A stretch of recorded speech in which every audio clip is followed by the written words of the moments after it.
He's probably going to go at highest. He's going to go 10th.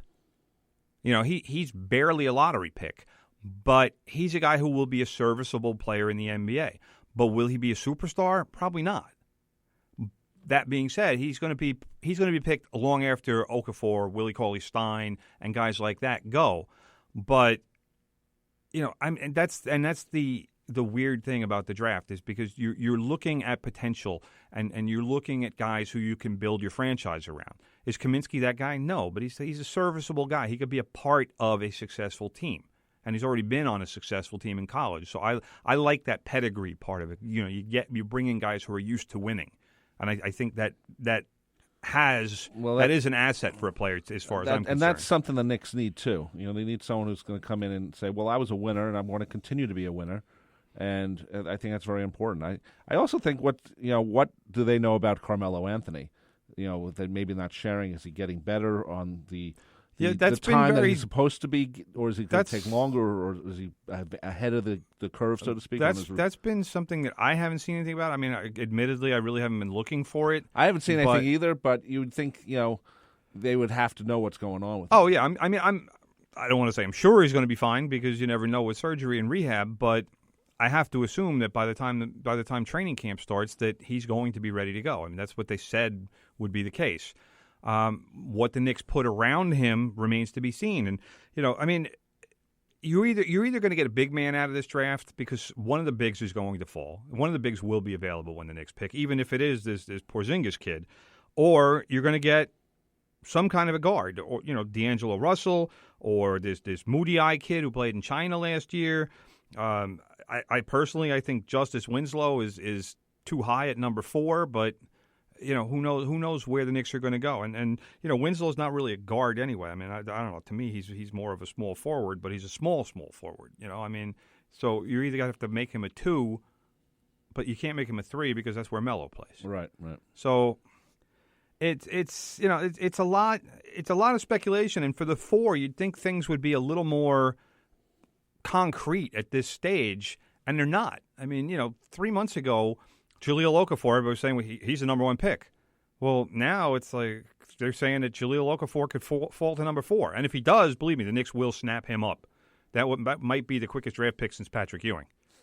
So, they might bring Dave DeBusschere back to send the pick up to the stage. But, it's all going to depend. It's all going to depend on, does a team ahead of the Knicks take the gamble on this Porzingis kid and bypass Okafor? I don't know. It remains to be seen, and I think it's going to be a bit of a dare I say riveting NBA draft because there are so many unknowns this late in the process. Yeah, it's going to be fun. I always like the NBA draft more than the NFL draft. It always seems a little more fun. Yeah, but Phil, do not trade the pick. Yeah, you don't get superstars at number. I mean, Grant, you know what? The Knicks picked Mark Jackson at 16, I think it was, and was he a superstar? Yes, he was. He was an outstanding point guard for them. But that is so few and far between. If you look at past NBA drafts, just go to like picks 15 to 20. Tell me how many stars you find there. All right, you're at number 4 for a reason. All right, and granted, the Knicks probably should be at number 1 or number 2, but you're at number 4. And you have a chance to get a major impact player. You don't give that away. You're listening to From the Press Box right here on 90.3 FM WHPC in Garden City, New York. Also streaming at ncc.edu/WHPC and also on tunein.com. Search WHPC. I'm Rob Leonard. He's Tim Leonard. Tim, what's your handle? That would be at For Real Twitter, Tim Leonard. And we'll be back right after this. WHPC 90.3, the voice of Nassau Community College, is looking for individuals, businesses, charities, or organizations in our local global community that would like to donate to support our radio station. Whether you listen locally or online, here's how it works. Go to our webpage at ncc.edu/WHPC and click Donate Now. Or, if you prefer, you can send a check to the NCC Foundation, Nassau Community College, 364 Rice Circle, Garden City, New York, 11530. In the memo of your check, write WHPC Donate Now. This message was brought to you by the radio voice of Nassau Community College, WHPC, streaming online at ncc.edu/WHPC. Tune in to Thunder Road for... stomping, pants dropping, arm rocking, earth shocking, booty shaking, love making, Viagra taking, history making, legendary.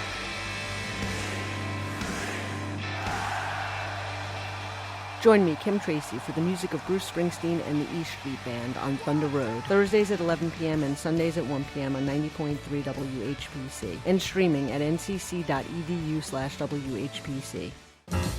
Hi, this is Michael Anthony. Join me every Saturday from 7 to 10 p.m. for the best of traditional jazz and American popular standards.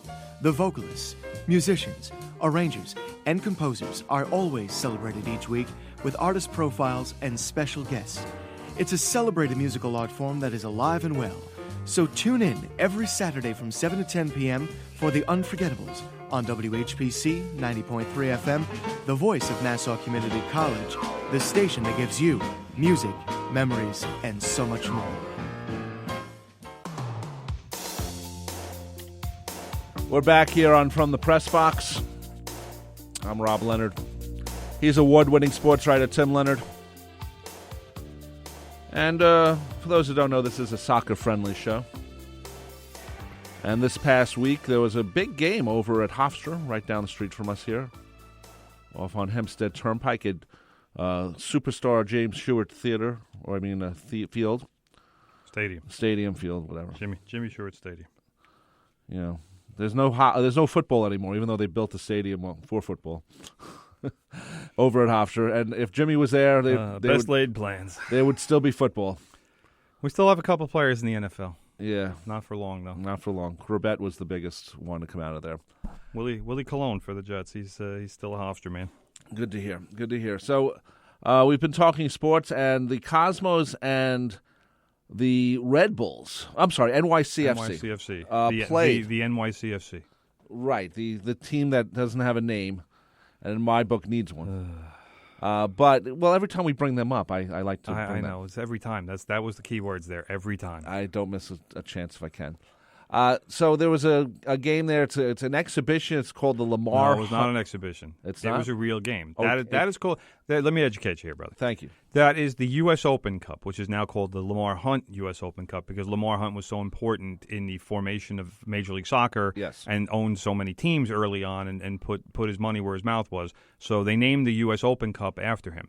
Now, the U.S. Open Cup is the oldest competition in the United States. It actually goes back probably more than 100 years. Okay, I didn't know. So that. they've been playing U.S. Grandpa could have probably watched a few U.S. Open Cup matches back in the day. I doubt he did. Well, I'm saying he could have. Whether he did or not is never going to be known at this point. But this is a competition that involves teams from every level. It's like the FA Cup in England. Teams from every level. If you're a professional club on some level, then you're entered in this. But it's a tournament. It's not like part of the standings. It is a tournament. So it didn't go on the NASL standings, and it didn't affect the Major League Soccer. And what happens is, lower level teams can have the opportunity to play against Major League Soccer teams, and it's just like the FA Cup, where you'll have a third division team playing against a Premier League side. Right. And sometimes the minnows, as they call them, rise up and beat the big boys. And we should say in Europe, their leagues are like A, B, and C, but you can move up from B to A or Correctamundo. C and A can go to B based on records, based on how they play, I guess. In just a quick primer, I guess is a word.